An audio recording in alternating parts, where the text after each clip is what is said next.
যোগ। আল্লাহ পাক রব্বুল আলামিন এই সূরা শুরু করেছেন আল আসরি দিয়ে, সময়ের শপথ দিয়ে। সময়ের শপথ দিয়ে যেহেতু আল্লাহ এই সূরা শুরু করলেন, বোঝা যায় সময়ের অনেক মূল্য। রাসূলুল্লাহ সাল্লাল্লাহু আলাইহি সাল্লামকে প্রশ্ন করা হলো, আইয়ুল আমালি আহাব্বু ইলাল্লাহ, হে আল্লাহ রসুল, আল্লাহর কাছে সবচেয়ে পছন্দনীয় আমল কোনটা? ফাকাল রাসূলুল্লাহ সাল্লাল্লাহু আলাইহি ওয়াসাল্লাম আসসালাতু আলা ওয়াক্তিহা, সময়ে সময়ের মতো ওই কাজ করা, এটা আল্লাহর কাছে প্রিয়। রাসূলুল্লাহ সাল্লাল্লাহু আলাইহি সাল্লাম ইরশাদ করেন, নি'মাতান মাগবুনুন ফীহিমা কাসীরুম মিনান নাস, আস-সিহহাতু ওয়াল ফারাগ। দুটি নিয়ামতের ব্যাপারে মানুষ উদাসীন। একটা হলো সুস্থতা নামক নিয়ামত, এই নিয়ামতের ব্যাপারে মানুষ উদাসীন। সুস্থতার সময় উচিত হলো বেশি বেশি ইবাদত করা, কিন্তু মানুষ সুস্থতার সময়গুলোকে হেলায় ফেলায় নষ্ট করে দেয়, অনর্থক কাজে কর্মে নষ্ট করে দেয় সুস্থতার সময়। এই জন্য হাদিসের মধ্যে রাসূলুল্লাহ সাল্লাল্লাহু আলাইহি সাল্লাম বলেন, অসুস্থ হওয়ার আগে সুস্থতাকে মূল্যায়ন করো, এটাকে গনিমত মনে করো। ওয়াসিহহাতাকা ক্বাবলা সুকুমিক, তুমি অসুস্থ হয়ে যাবা, এই অসুস্থ হওয়ার আগে সুস্থ যে অবস্থাটা, এটাকে তুমি মূল্যায়ন করো। কারণ সুস্থতার সময় আপনি যেই পরিমাণ মসজিদে হেঁটে গিয়ে নামাজ পড়ার সুযোগ পান, যেই পরিমাণ শক্তি সামর্থ্য আপনার আছে, আপনি যদি জ্বরাক্রান্ত হয়ে যান, জ্বরের রোগেও যদি আপনি আক্রান্ত হন, ওই জ্বরের সময় দেখা যায় প্রচন্ড জ্বর থাকলে আপনি চাইলেও ঘর থেকে বের হতে পারছেন না। বোঝা গেল সুস্থতার সময় আপনি যেই ইবাদতটা হেঁটে গিয়ে সুস্থতার সাথে মসজিদে আদায় করতে পারতেন, অসুস্থতার সময় চাইলেও যেতে পারতেছেন না। রাসূলুল্লাহ সাল্লাল্লাহু আলাইহি সাল্লাম বলেন, দুটি নিয়ামত মানুষ উদাসীনতার সাথে নষ্ট করে দেয়। একটা হলো সুস্থতা, দুই নাম্বার আল ফারাগ, অবসর সময়। অবসর সময় উচিত বেশি পরিমাণে আল্লাহর ইবাদত করা, জিকির করা। জান্নাতে জান্নাতীরা যাওয়ার পর কোনো আফসোস থাকবে না, একটা আফসোস থাকবে, আমি দুনিয়াতে ওই অবসর সময়টা কেন কাজে লাগাইলাম না। ওই অবসরে যদি একটু বেশি আল্লাহকে স্মরণ করতাম, তো আজকে জান্নাতে আমার অবস্থানটা এর চেয়ে আরো ভালো থাকতো। একটা আফসোস করবে। তো অবসর সময়টা আমরা অনর্থক নষ্ট করি। জোহর, আসর, মাগরিব কোন দিক দিয়ে যায় খবর নাই, কারণ তিনি 5 মিনিটের জন্য ফেসবুকে দেশের খবর নেওয়ার জন্য ঢুকেছিলেন। এই 5 মিনিটের জন্য ঢুকে যাওয়ার পর 5 মিনিট 5 ঘন্টা হয়ে যাচ্ছে, মিনিট সেকেন্ড সব চলে যাচ্ছে, তার কোনো খবর নাই। রাসূলুল্লাহ সাল্লাল্লাহু আলাইহি সাল্লাম বললেন, দুটি নিয়ামত মানুষ উদাসীনতার সাথে নষ্ট করে দেয়, এর মধ্যে একটা সুস্থতার, একটা অবসর সময়। সময়গুলোকে যেন আমরা মূল্যায়ন করতে পারি, আল্লাহ তৌফিক দান করেন। আমিন। ইমাম বুখারী, মুসলিম রহমতুল্লাহি আলাইহির উস্তাদ, তার নিজের বক্তব্য তিনি বলেন, মা আকালতু বিয়াদি সালাসিনা সানাতান লাক্কামাতনি উখতি ওয়া আনা আকতুবুল হাদিস। আমি 30 বছর যাবৎ হাতে লোকমা দিয়ে খানা খাই নাই, আমার বোন আমাকে লোকমা দিয়ে খাবার খাওয়ায়া দিত আর আমি হাদিস লিখতাম। মানে চিন্তা করে, খাইতে গেলে যদি সময় নষ্ট হয়, তো আমি আমার বোন খাওয়ায়া দেখ, আমি হাদিস লিখি। ইমাম বুখারী, মুসলিম রহমতুল্লাহ উভয়ের উস্তাদ, 30 বছর এমন হয়েছে। সময়গুলো খুব মূল্যায়ন করা, সময়ের বড় দাম। তাই আল্লাহ বললেন, ওয়াল আসরি, সময়ের শপথ। ইন্নাল ইনসানা লাফি খুসর, সমস্ত মানুষ ক্ষতিগ্রস্ততায় লিপ্ত, সমস্ত মানুষ ক্ষতির মধ্যে আছে। ইল্লাল্লাযীনা আমানু ওয়া আমিলুস সালিহাতি ওয়া তাওয়াসাউ বিল হাক্কি ওয়া তাওয়াসাউ বিস সাবর। তবে তারা ক্ষতির মধ্যে না যারা ঈমান এনেছে, নেক কাজ করেছে, একে অপরকে হকের ওসিয়ত করেছে, সবুরের ওসিয়ত করেছে, তারা ক্ষতির মধ্যে না, তারা সফল। আল্লাহ বললেন সব মানুষ ক্ষতির মধ্যে, তবে তারা না যারা ঈমান এনেছে, নেক কাজ করেছে, একে অপরকে হকের ওসিয়ত করেছে, সত্যের ওসিয়ত করেছে, আর ধৈর্যের ওসিয়ত করেছে। সূরাতুল আসর এমন এক সূরা, কানা রাজুলান মিন আসহাবিন নবী সাল্লাল্লাহু আলাইহি ওয়াসাল্লাম ইযা ইলতাকায়া লাম ইয়াতাফাররাকা ইল্লা আন ইয়াকরা আহাদুহুমা আলাল আখারি সূরাতাল আস। সূরা আসর এমন এক সূরা, রাসূলের দুইজন সাহাবী যখন পরস্পর সাক্ষাৎ করতেন, আমি ওনার সাথে সাক্ষাৎ করলাম, এরকম দুই সাহাবী পরস্পর যখন সাক্ষাৎ করতেন, একজন আরেকজনকে এই সূরা আসর শোনানোর আগ পর্যন্ত তারা পৃথক হতেন না। দুইজন দুইজনকে সূরাতুল আসর শোনাইতেন, তারপর পৃথক হইতেন। ছোট্ট সূরা, এই সূরাটা ছোট্ট। ইমাম শাফি রহমতুল্লাহি আলাইহি বলেন, আল্লাহ যদি এই সূরাটা নাজিল করে আর অন্য কোন সূরা নাজিল না করতেন, পুরা কোরআনের যদি আর কোন সূরা নাজিল নাও করতেন আল্লাহ, শুধু যদি এই সূরাটাই আল্লাহ নাজিল করতেন, তো এতটুকুই সারা পৃথিবীর মানুষের জন্য, ইসলাম বুঝার জন্য যথেষ্ট হয়ে যেত। এই ছোট্ট সূরার মধ্যে আল্লাহ এত ব্যাপক কিছু রেখে দিয়েছেন। আমি আপনি চিন্তা করলেই বুঝি, আল্লাহ বলছে সব ক্ষতির মধ্যে, তারা না যারা ঈমান আনছে। তো এটা নিয়ে চিন্তা করলেই তো হয়ে যায়। তো রাসূল সাল্লাল্লাহু আলাইহি সাল্লামের দুইজন সাহাবী সাক্ষাৎ করতেন, একজন আরেকজনকে এটা শোনাইতেন। সুম্মা ইউসাল্লিমু আহাদুহুমা আলাল আখার, এরপর একজন আরেকজনকে আসসালামু আলাইকুম বলে বিদায় নিতেন। বাকি সাক্ষাৎ করার পর একজন আরেকজনকে অবশ্যই এই সূরা শোনাইতেন। এখন মূল কথায় আসেন। আল্লাহ বললেন সবাই ক্ষতির মধ্যে, ইল্লাল্লাযীনা আমানু ওয়া আমিলুস সালিহাত, যারা ঈমান এনেছে তারা ক্ষতির মধ্যে না। ঈমান এনেছে মানে লা ইলাহা ইল্লাল্লাহ এটা স্বীকার করেছে, কালিমাতুত তাওহীদ স্বীকার করেছে। কালিমাতুত তাওহীদ স্বীকার করেছে মানে এটা বাস্তবায়ন করেছে। পড়েন তো আমার সাথে, লা ইলাহা ইল্লাল্লাহ, আল্লাহ ছাড়া কোনো ইলাহ নাই। এখন আপনি যে এটা বললেন, খুব মন দিয়ে বুঝেন, আপনি যে এটা বললেন যে আল্লাহ ছাড়া কোনো ইলাহ নাই, তো এই আল্লাহ ছাড়া কোনো ইলাহ নাই এর অর্থ হলো দুনিয়ার ইলাহ, দিনের ইলাহ আল্লাহ, রাতের ইলাহ আল্লাহ, সকালের ইলাহ আল্লাহ, দিবসের মধ্যভাগের ইলাহ আল্লাহ, 24 ঘন্টার ইলাহ আল্লাহ, সেকেন্ড মিনিট সময় বছর দিন সব কিছুর ইলাহ আল্লাহ। সূরা কসসের 71-72 নম্বর আয়াতে আল্লাহ বলেন, কুল আরাআইতুম ইন জাআলাল্লাহু আলাইকুমুল লাইলা সারমাদান ইলা ইয়াউমিল কিয়ামাহ মান ইলাহুন গায়রুল্লাহি ইয়াতিকুম বিদিয়াইন আফালা তাসমাউন।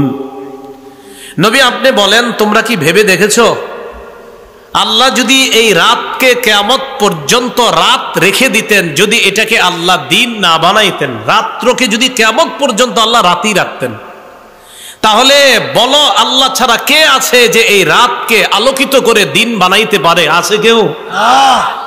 তা আল্লাহ বলে, নবী আপনি মানুষকে একটু জিজ্ঞাসা করেন, কুল আরাআইতুম ইন জাআলাল্লাহু আলাইকুমুন নাহারা সারমাদান ইলা ইয়াউমিল কিয়ামাতি মান ইলাহুন গায়রুল্লাহ ইয়াতিকুম বিলাইলিন তাসকুনুনা ফীহি আফালা তুবসিরুন।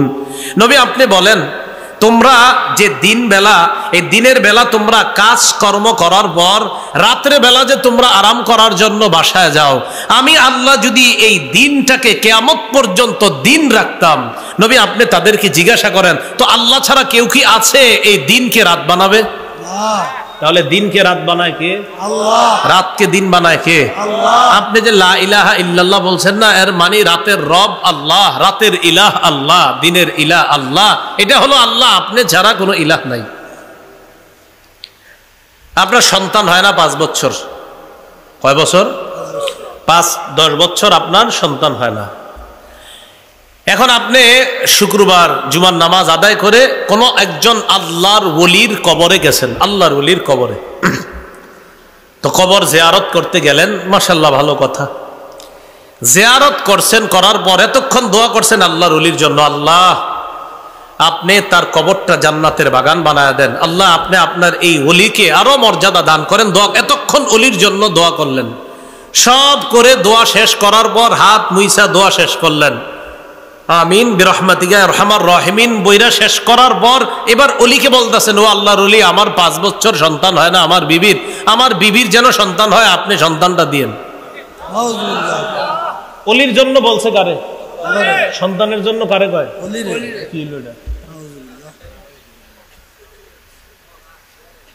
সূরা শুরা আয়াত নাম্বার 49-50 আল্লাহ পাক রব্বুল আলামিন বলেন, লিল্লাহি মুলকুস সামাওয়াতি ওয়াল আরদ ইয়াখলুকু মা ইয়াশা। আল্লাহ যা চান তা সৃষ্টি করেন। আল্লাহ চাইলে কাউকে ছেলে সন্তান দান করেন, কাউকে মেয়ে দান করেন। আল্লাহ চাইলে কাউকে কন্যা দান করেন, আল্লাহ চাইলে কাউকে ছেলে সন্তান দান করেন। আও ইউযাউযুহুম যুকরানা ওয়া ইনাসা, আল্লাহ চাইলে কাউকে ছেলে মেয়ে উভয়টা দান করেন। আছে না এমন? আছে। ওয়া ইয়াজআলু মান ইয়াশাউ আকীমা, আল্লাহ চাইলে ছেলেও দিবেন না, মেয়েও দিবেন না, এই নারীকে বন্ধা রাখবেন। এই ক্ষমতা একমাত্র কার? আল্লাহ। তো বলেন তো, ছেলে দে মেয়ে দে, ছেলে মেয়ে উভয়টা দেয়, আবার দিবেও না, সব ক্ষমতা কার? আল্লাহ। এটাই ইল্লাল্লাযীনা আমানু, তবে তারা ক্ষতিগ্রস্ত না যারা ঈমান আনছে, লা ইলাহা ইল্লাল্লাহকে মনে প্রাণে মেনে নিয়েছে। আল্লাহ ছাড়া কোনো ইলাহ নাই, রাতেও আল্লাহ ছাড়া ইলাহ নাই, দিনেও আল্লাহ ছাড়া ইলাহ নাই। আমার ছেলে দেওয়ার ক্ষমতাও আল্লাহ ছাড়া কারো নাই, আমার মেয়ে দেওয়ার ক্ষমতাও আল্লাহ ছাড়া কারো নাই, ছেলে মেয়ে উভয়টা দেওয়ার ক্ষমতা আল্লাহ ছাড়া কারো নাই। আমার ছেলেও হবে না, আমার মেয়েও হবে না, এই ক্ষমতাও আল্লাহ ছাড়া কারো নাই। আমার সন্তান হোক না হোক, সব একমাত্র একজনের ইশারায় হবে, তিনি আল্লাহ। এইটা ইল্লাল্লাযীনা আমানু, আপনি যে লা ইলাহা ইল্লাল্লাহ মেনে নিছেন। এবার আমার সাথে পড়েন, লা ইলাহা ইল্লাল্লাহ মুহাম্মাদুর রাসূলুল্লাহ সাল্লাল্লাহু আলাইহি ওয়াসাল্লাম। যদি পুরাটা পড়েন, লা ইলাহা ইল্লাল্লাহু মুহাম্মাদুর রাসূলুল্লাহ, পুরাটাও যদি পড়েন সমস্যা নেই। লা ইলাহা ইল্লাল্লাহ, সমস্যা নেই। লা ইলাহা ইল্লাল্লাহু মুহাম্মাদুর রাসূলুল্লাহ সাল্লাল্লাহু আলাইহি ওয়াসাল্লাম, পুরাটাও যদি পড়েন সমস্যা নেই। কথা কি বুঝে আসছে? কথা হলো এই পুরাটা একসাথে পড়া যাবে, এটার দলিল কি? ইমাম আবু হানিফা রাহমাতুল্লাহি আলাইহির রিসালা আর রাসাইলুল আহাদ আল আহাদিসুস সাবআ মিনার রাসাইলিস সালাসিল আহাদিসিয়্যা বা হাদিসিয়্যা, মক্কা থেকে ছাপা, 170 নম্বর পৃষ্ঠা। ইমাম আবু হানিফা রাহমাতুল্লাহি আলাইহি বলেন, লাকিতু সাবআতাম মিন আসহাবিন নবী সাল্লাল্লাহু আলাইহি ওয়াসাল্লাম। ইমাম আবু হানিফা রহমতুল্লাহি আলাইহি বলেন, আমি সরাসরি রাসূলের 7 জন সাহাবীর সাথে সাক্ষাৎ করছি। সুবহানাল্লাহ, তিনি আমাদের ইমাম। ইমাম আবু হানিফা রহমতুল্লাহি আলাইহি বলেন, আমি 7 জনের সাথে সাক্ষাৎ করলাম, এর মধ্যে একজনের মুখ থেকে শুনলাম, ক্বালা রাসূলুল্লাহ সাল্লাল্লাহু আলাইহি ওয়াসাল্লাম, নবীজি বলেন, দাখালতুল জান্নাহ, আমি জান্নাতে প্রবেশ করলাম। ওয়া রাআইতু ফি আরিদিল জান্নাহ লা ইলাহা ইল্লাল্লাহু মুহাম্মাদুর রাসূলুল্লাহ সাল্লাল্লাহু আলাইহি ওয়াসাল্লাম। নবীজি বলেন, আমি জান্নাতে প্রবেশ করলাম, জান্নাতের এক জায়গায় স্বর্ণ দিয়ে আমি লেখা দেখলাম লা ইলাহা ইল্লাল্লাহ মুহাম্মাদুর রাসূলুল্লাহ। আমি দেখলাম সেখানে লেখা আল্লাহ ছাড়া কোনো ইলাহ নাই, মুহাম্মদ সাল্লাল্লাহু আলাইহি সাল্লাম আল্লাহর রাসূল। এই বাক্য আমি জান্নাতে লেখা দেখলাম। তো পুরোটা বলা যাবে নি? যাবে। কিতাবুল আসার লিল ইমামি আবি হানিফা, বাবুল উদহিয়া, কোরবানি শিরোনাম। কোরবানি অধ্যায়ের 175 নম্বর পৃষ্ঠা। দহা রাসূলুল্লাহ সাল্লাল্লাহু আলাইহি ওয়াসাল্লাম বিকাবশাইনি আমলাহাইন।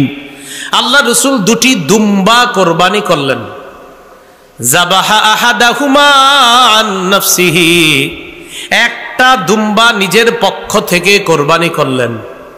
ওয়াল আখার আম্মান ক্বালা লা ইলাহা ইল্লাল্লাহু মুহাম্মাদুর রাসূলুল্লাহ সাল্লাল্লাহু আলাইহি ওয়াসাল্লাম। নবীজি আরেকটা দুম্বা তাদের পক্ষ থেকে কোরবানি করলেন যারা বলে আল্লাহ ছাড়া কোনো ইলাহ নাই, মুহাম্মদ সাল্লাল্লাহু আলাইহি সাল্লাম আল্লাহর রাসূল, তথা লা ইলাহা ইল্লাল্লাহ মুহাম্মাদুর রাসূলুল্লাহ যারা বলে তাদের পক্ষ থেকে আরেকটা দুম্বা রাসূল কোরবানি করলেন।